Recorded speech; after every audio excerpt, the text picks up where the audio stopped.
સરસ્વતી સાધનાની સાયકલો ભંગાર થયાનો મુદ્દો વિપક્ષે વિધાનસભામાં ઉઠાવ્યો। કાટ લાગ્યા બાદ કલર કરેલી સાયકલો વિદ્યાર્થીઓને આપ્યાનું સરકારે સ્વીકાર્યું। કૌભાંડ થયાનો વિપક્ષે લગાવ્યો આરોપ।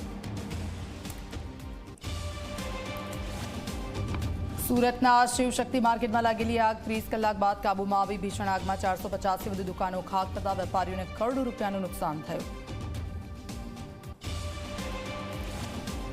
મહેસાણામાં બંધ પડેલી સરકારી વસાહત બની નશાખોરોનો અડ્ડો। ધોબીઘાટ પાસે આવેલી સરકારી વસાહતમાંથી દારૂની અનેક ખાલી બોટલો મળી આવી।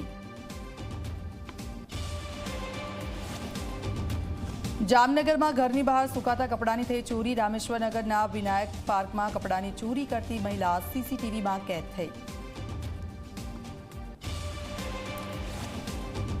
ધોરણ 10 બોર્ડની પરીક્ષામાં પ્રથમ પેપર સરળ નીકળતા વિદ્યાર્થીઓ ખુશ। વિદ્યાર્થીઓએ કહ્યું કે તૈયારીની સરખામણીએ પેપર સહેલું હોવાની સમય પણ બચ્યો।